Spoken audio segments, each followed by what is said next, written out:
उत्तर भारत के एक छोटे से गांव धूलपुर में एक मिट्टी की झोपड़ी थी, जिसके फूस की छत अक्सर हवा के तेज झोंकों से कांपती थी। इस झोपड़ी में रहता था रामू, एक उम्रदराज लेकिन मेहनती किसान, जिसकी पीठ अब झुकी सी हो चली थी, पर दिल आज भी उतना ही सीधा और सच्चा था। रामू की पत्नी सीता एक सादा सी पर मजबूत महिला थी। उसकी आंखों में समय की कठिनाइयों के कारण झलकती थकान अब भी मुस्कान से ढकी रहती थी। उनका इकलौता बेटा अर्जुन अब 15 साल का हो चुका था। उसके कंधों पर समय से पहले ही जिम्मेदारी का बोझ आ चुका था। गांव में सबसे ज्यादा रुतबा था चौधरी हरिराम का, एक लालची, अकड़ू और घमंडी जमींदार। वही था जो गांव भर के लोगों को मजदूरी के बदले अनाज और थोड़े बहुत पैसे देता था। लेकिन चौधरी की नजरों में बूढ़े और सीधे सच्चे लोग अब बेकार हो चले थे। रामू उन लोगों में से एक था। पिछले कई दिनों से रामू को कोई काम नहीं मिला था। खेतों की मेढ़ें, सिंचाई की नालियां, क्यारियां, वह सब कुछ जानता था, पर चौधरी अब उसे सिर्फ पुराना और थका हुआ कहता। उसकी जगह अब जवान लड़कों को काम मिल रहा था, जो आधे पैसों में दुगनी मेहनत कर देते। उस दिन सुबह जब सूरज की हल्की किरणें गांव की झोपड़ियों पर पड़ रही थीं, रामू अपनी पुरानी फटी सी धोती पहनकर एक झोला लेकर बाहर निकला। सीता चूल्हे के पास बैठी थी, लेकिन चूल्हा बुझा हुआ था। रामू, आज फिर चौधरी से बात करना क्या? सीता ने पूछा, एक धीमी सी उम्मीद लिए। हाँ, आखिरी बार कोशिश करूंगा, रामू ने थकी सी आवाज में कहा और दरवाजे से बाहर निकल गया। चौधरी का घर गांव की पक्की सड़क के किनारे था, ऊंचा, सफेद चूने से रंगा हुआ, और सामने एक बड़ा सा बरामदा जहां उसकी कुर्सी रहती थी। रामू वहां पहुंचा तो देखा कि चौधरी 4-5 जवान लड़कों से बातें कर रहा है।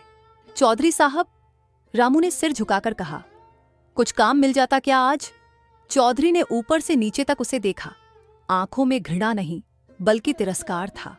रामू, तू अब बूढ़ा हो चला है, खेतों में अब तुझसे काम नहीं होता। देख, ये लड़के जवान हैं, मजबूत हैं, आधे पैसे में दुगना काम करेंगे। तू घर जा, आराम कर। रामू का चेहरा उतर गया। उसने कुछ भी जवाब नहीं दिया, क्योंकि उसे आदत थी अपमान सहने की। वह चुपचाप मुड़ा और वापस उसी रास्ते पर चल पड़ा जिससे आया था। जब घर पहुंचा तो अर्जुन आंगन में बैठा मिट्टी से कुछ आकृतियां बना रहा था।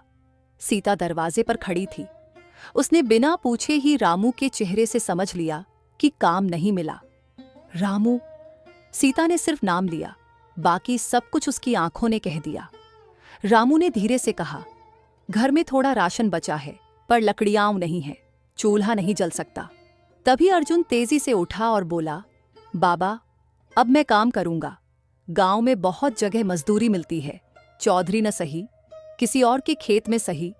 रामू की आंखें भर आईं।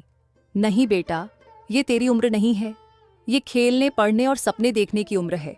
मैं हूं ना। पर आप थक चुके हैं बाबा, अर्जुन ने जवाब दिया। रामू ने उसकी पीठ पर हाथ रखा। जब तक मैं सांस ले रहा हूं, तब तक तुझे कोई बोझ नहीं उठाने दूंगा। अब मैं जंगल जाऊंगा, लकड़ी ले आऊंगा, चूल्हा तो जलना ही चाहिए आज। सीता ने टोकरा थमाया। देख के जाना, ठंड बहुत है जंगल में। रामू जंगल की ओर चल पड़ा।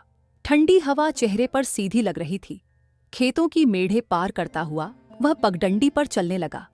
उसके पांव में पुराने जूते थे, जिनकी एक एड़ी उखड़ चुकी थी। हाथ में एक पुरानी कुल्हाड़ी थी और पीठ पर टोकरा। जंगल तक पहुंचने में करीब 1 घंटा लग गया। यह वही जंगल था जहां वह वर्षों से लकड़ियां काटता आ रहा था। पेड़ों की कतारें, पत्तों की सरसराहट और पक्षियों की आवाजें, सब कुछ जाना पहचाना था। पर उस दिन कुछ अलग था। मन बेचैन था। सीने में एक अजीब सा डर बैठा था, जैसे कुछ बड़ा बदलने वाला हो। रामू एक सूखी डाल के पास बैठ गया, कुल्हाड़ी निकाली और धीरे धीरे लकड़ियां काटने लगा। उसकी सांसें तेज चल रही थीं। उम्र और थकावट दोनों एक साथ असर कर रही थीं। टोकरा धीरे धीरे भरने लगा। करीब 1 घंटे बाद जब वह थोड़ी देर को आराम करने बैठा, तभी उसके पीछे से एक धीमी सी आवाज आई, भैया। रामू ने मुड़कर देखा। पीछे एक लड़की खड़ी थी, शायद 13 या 14 साल की। फटी पुरानी सलवार, गले में टूटी हुई माला और पांव में चप्पल भी नहीं, लेकिन आंखें बड़ी और बोलती हुई। भैया, क्या मुझे थोड़ी लकड़ियां दे सकते हो? मेरे घर में चूल्हा नहीं जला कई दिन से, मैंने कभी लकड़ी काटी भी नहीं। रामू कुछ क्षण उसे देखता रहा। उसका मन जैसे दो हिस्सों में बंट गया। एक तरफ घर की जरूरत, दूसरी तरफ सामने खड़ी लड़की की मासूमियत। वह बिना कुछ बोले उठा, टोकरे में से आधी लकड़ियां निकाली और लड़की के सामने रख दी। ले जा बहन, काम आएंगी। लड़की की आंखें चमक उठी। सच में? आप दे रहे हो? हाँ, जब खुद काटना नहीं आता तो तुझे जंगल में और ज्यादा खतरा है। लड़की ने झुककर रामू के पैर छू लिए। आप बहुत अच्छे हो भैया। रामू कुछ नहीं बोला। उसकी आंखों में अब थोड़ी शांति थी। लड़की ने इशारा करते हुए कहा, उधर उधर एक नदी है, बहुत मीठा और साफ पानी है, वहां जाकर पानी पी लो, बहुत अच्छा लगता है। अच्छा, ठीक है। रामू ने सिर हिलाया। लड़की मुस्कुराकर बोली, मैं चलती हूं, धन्यवाद। और वह लकड़ियां उठाकर धीरे धीरे जंगल की दूसरी दिशा में चली गई। रामू उसे जाते हुए देखता रहा। मन में अजीब सी हल्की भावना थी, जैसे किसी अनजानी ऊर्जा ने उसे छू लिया हो। नदी के किनारे पहुंचते ही रामू की आंखें ठिठक गईं। यह वही नदी थी जिसके बारे में उस लड़की ने बताया था, शांत, नीला और बिल्कुल पारदर्शी। ऐसा लग रहा था जैसे पानी नहीं, कोई चमकता शीशा हो। वहां की हवा में भी कुछ अलग सी मिठास थी। रामू ने टोकरा एक तरफ रखा। वो वहां बैठ गया, जिससे उसकी थकान कुछ कम हुई। उसी क्षण पानी में एक अजीब सी हलचल हुई, जैसे लहरें खुद कुछ कहना चाहती हों। रामू ने हैरानी से देखा। पानी के बीचों बीच सुनहरी रोशनी फैलने लगी। फिर एक तेज चमक हुई और उस चमक के बीच से एक सुंदर स्त्री प्रकट हुई। वह परी थी। उसके वस्त्र रेशम जैसे थे, बाल कमर तक लंबे, माथे पर मुकुट और आंखों में ऐसा तेज मानो सूरज की किरणें हों। रामू डर के मारे पीछे हटने लगा। डरिए मत रामू, उस स्त्री ने कोमल स्वर में कहा। आप कौन हैं? रामू कांपती आवाज में बोला, मैं इस नदी की रक्षक हूं, एक जल परी, और तुमने मेरी परीक्षा पास की है। परीक्षा? रामू की आंखों में हैरानी थी। हाँ, जो लड़की तुमसे जंगल में लकड़ियां मांगने आई थी, वो मैं ही थी। मैं देखना चाहती थी कि क्या एक गरीब आदमी जो खुद परेशानी में है, दूसरों की मदद कर सकता है या नहीं। और तुमने बिना किसी सवाल के अपनी मेहनत की आधी लकड़ियां मुझे दे दी। यही सच्चा इंसान होता है। तुम्हारी यही भलाई अब तुम्हारे जीवन को बदल देगी। रामू के मुंह से आवाज नहीं निकली। वह बस देखता रहा। परी ने हाथ में एक थैला उठाया, भारी, सुनहरा और अंदर से चमकता हुआ। यह लो, इसमें सोने की मुद्राएं हैं। इससे तुम्हारी जिंदगी बदल जाएगी। पर याद रखना, इस धन का उपयोग ईमानदारी, सेवा और सच्चाई के मार्ग पर करना। रामू ने कांपते हुए हाथों से थैला लिया। आंखों में आंसू थे। मैं कभी भूलूंगा नहीं आपका उपकार, रामू बोला। परी ने मुस्कुराकर कहा, भलाई का फल कभी व्यर्थ नहीं जाता। और वह धीरे धीरे पानी में समा गई। रामू कई मिनट वहीं बैठा रहा, फिर जैसे होश में आया और भागते हुए गांव की ओर चल पड़ा। गांव में जब रामू घर पहुंचा तो सीता दरवाजे पर खड़ी थी। इतनी जल्दी वापस आ गए? उसने पूछा। रामू ने मुस्कुराते हुए थैला सीता के सामने रख दिया। जैसे ही थैला खुला, उसके भीतर की चमक ने सीता की आंखें चौंधिया दी। ईश्वर की कृपा, ये सब कहां से आया? रामू ने पूरा किस्सा बताया। अर्जुन जो पास खड़ा था, वह खुशी से उछल पड़ा। अब हमारा जीवन बदल जाएगा बाबा। हाँ बेटा, लेकिन हमेशा सच्चाई के रास्ते पर ही चलना होगा, रामू ने कहा। अगले ही दिन से उनके घर में बदलाव शुरू हो गया। सबसे पहले रामू ने गांव के बढ़ई को बुलाया और घर की मरम्मत शुरू करवाई। फिर एक चूल्हा बनवाया जिसमें लकड़ियां नहीं, अब उपले और गोबर की ईंधन से भी बेहतर गर्माहट मिलती थी। सीता के लिए नए बर्तन, अर्जुन के लिए नए कपड़े, किताबें और स्कूल की फीस भर दी गई। रामू ने खुद के लिए कुछ नहीं लिया, लेकिन गांव के मंदिर में दान जरूर दिया। धीरे धीरे रामू का नाम गांव में फैलने लगा। लोग कहते, रामू के घर तो अब सुख ही सुख है। पहले वाला रामू नहीं रहा। पर हर कोई खुश नहीं था, खासकर चौधरी हरिराम। चौधरी ने जब देखा कि रामू, जिसे वह बूढ़ा और बेकार समझता था, अब गांव में इज्जत पा रहा है, तो उसके सीने में जलन होने लगी। एक दिन का मजदूर अब मुझसे ऊपर हो गया, चौधरी ने गुस्से में अपनी छड़ी फेंक दी। उसने अपने नौकर बिस्सू को बुलाया। जा, पता लगा ये रामू अमीर कैसे बन गया। चोरी चकारी या कोई चालबाजी होगी जरूर। बिस्सू अगले दिन गांव में घूम घूम कर जानकारी इकट्ठा करने लगा। उसने कुछ औरतों से बात की, कुछ बच्चों से, लेकिन कोई साफ जवाब नहीं मिला। अंत में गांव की एक बुजुर्ग औरत से उसे सुराग मिला। कहते हैं रामू जंगल गया था लकड़ी लेने, वहां उसे कोई देवी मिली जिसने उसे सोना दिया। कौन देवी, कहाँ? बिस्सू ने उत्सुकता से पूछा। जंगल के उस पार जो नदी है ना, वहीं कुछ हुआ है। बिस्सू भागा भागा चौधरी के पास गया और सारी बात बता दी। चौधरी की आंखों में अब जलन नहीं, लालच था। देवी, जंगल की नदी में। अच्छा, अब समझ में आया। अगली सुबह चौधरी ने अपना एक बड़ा सा थैला उठाया और अकेले ही जंगल की ओर चल पड़ा। मन में सिर्फ एक ही सोच, अगर रामू को मिल सकता है तो मुझे क्यों नहीं? असली मालिक तो मैं हूं। पगडंडी से होता हुआ वह जंगल की उस ओर जा पहुंचा जहां रामू को परी मिली थी। नदी अब भी वैसी ही शांत और नीली लग रही थी, लेकिन चौधरी की आंखों में उस सौंदर्य के लिए कोई स्थान नहीं था। वहां केवल लोभ था। वह झुका ही था पानी पीने के लिए, तभी पीछे से रोने की एक धीमी सी आवाज आई। बाबूजी, कुछ पैसे दे दीजिए। चौधरी चौंका, पीछे देखा। एक दुबली पतली गंदे कपड़े पहने 13-14 साल की लड़की खड़ी थी। आंखों में आंसू, गालों पर धूल, हाथ फैले हुए।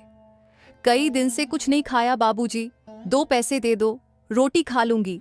चौधरी की आंखों में दया की जगह तिरस्कार था। चल भाग यहां से, पैसे चाहिए? काम कर, भीख क्यों मांगती है? लड़की की आंखों में अब आंसू तेज हो गए। वह चुपचाप कुछ कदम पीछे हटी और फिर जैसे आकाश से बिजली गिरी हो, एक तेज चमक उसके चारों ओर फैल गई। उसके मैले कपड़े गायब हो गए और उसकी जगह अब वही परी खड़ी थी जो रामू को मिली थी। चौधरी के पैर वहीं जड़ हो गए। मुंह खुला का खुला रह गया। तू परी? उसके मुंह से कांपती आवाज निकली। परी की आंखों में अब शांति नहीं, क्रोध था। हरिराम, तू अपनी नजरों में बहुत बड़ा है, लेकिन दिल से तू बहुत छोटा है। मैंने क्या किया? मुझसे क्या गलती हुई? तेरी परीक्षा थी एक भूखी लड़की के हाथों में कुछ पैसे रखने की। तूने उसे दुत्कार दिया। रामू के पास कुछ नहीं था, फिर भी उसने आधी लकड़ियां दे दी। और तूने अपने लालच में अपनी इंसानियत खो दी। चौधरी की आंखें नीची हो गईं। इसलिए अब सुन मेरा श्राप। जब भी तू किसी मजदूर से काम करवाएगा और उसका मेहनताना नहीं देगा, तेरे घर से उससे 2 गुनी धनराशि हर बार गायब हो जाएगी। नहीं नहीं देवी, ऐसा मत करिए। लालच बुरी बला है चौधरी, अब उसका फल भुगत। परी ने हाथ उठाया और एक बिजली सी लहर फिजा में फैल गई। फिर वह पानी में समा गई। चौधरी वहीं बैठा रह गया, कांपता हुआ। डर से पसीने पसीने चौधरी घर लौटा, लेकिन किसी से कुछ नहीं कहा। उसे लगा शायद ये सब भ्रम था, लेकिन डर भीतर कहीं बैठ गया था। अगले दिन वह हमेशा की तरह खेत पर गया। कुछ मजदूरों से काम कराया, जैसे वह अक्सर करता था। बिना पूरी मजदूरी दिए गालियां देकर भगा दिया। शाम को जैसे ही घर पहुंचा और अपनी तिजोरी खोली, उसका चेहरा पीला पड़ गया। तिजोरी में आधे गहने गायब थे, ठीक वैसी ही रकम जितनी उसने मजदूरों को नहीं दी थी, उससे 2 गुनी। ये कैसे हुआ? उसने नौकरों से पूछा, लेकिन कोई जवाब नहीं मिला। दरवाजे बंद थे, कोई चोरी नहीं हुई थी। क्या सच में परी का श्राप? वह बुदबुदाया। फिर भी उसने अगली बार मजदूरों को और कम पैसे दिए, ये सोचकर कि शायद एक बार की बात थी। लेकिन हर बार जब वह किसी को मेहनताना नहीं देता, उसकी तिजोरी से दुगुना धन अपने आप गायब हो जाता। अब तो गहनों के डिब्बे खाली होने लगे, जमीन के कागज गायब हो गए, बैंक खाते में पैसे रहना बंद हो गए। चौधरी की नींद उड़ गई। वह मंदिर गया, पंडितों को बुलाया, झाड़ फूंक करवाई, लेकिन कुछ असर नहीं हुआ। क्या मैं सच में श्रापित हो गया हूं? आखिरकार वह रामू के पास पहुंचा, सिर झुकाकर। रामू, मुझे माफ कर दो, मैंने हमेशा तुम्हें छोटा समझा, तुम्हारी इज्जत नहीं की।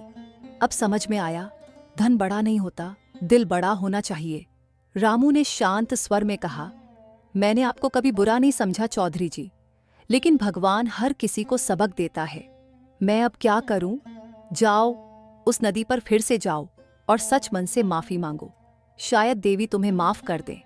अगली सुबह चौधरी फिर नदी के पास पहुंचा। अब की बार उसके चेहरे पर लालच नहीं, पछतावा था।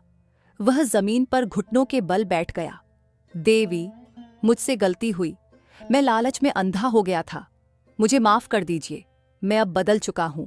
अब किसी का हक नहीं मारूंगा। पानी से फिर वही परी प्रकट हुई, लेकिन अब उसकी आंखों में करुणा थी। हरिराम, तुम्हारा पछतावा सच्चा है, लेकिन याद रखना, ये क्षमा एक शर्त पर मिलेगी। कैसी शर्त? अब तुम गांव के लिए कुछ करोगे, गरीबों की सेवा करोगे, स्कूल बनवाओगे, कुएं खुदवाओगे और ईमानदारी से जियोगे, तभी तुम्हारे ऊपर से श्राप हटेगा। मैं वादा करता हूं देवी। चौधरी की आंखों में आंसू थे। परी मुस्कुराकर पानी में विलीन हो गई। इसके बाद चौधरी पूरी तरह बदल गया। उसने गांव में एक स्कूल बनवाया जहां बच्चों को मुफ्त पढ़ाई मिले। एक बड़ा कुआं खुदवाया जिससे गांव में जल संकट न रहे।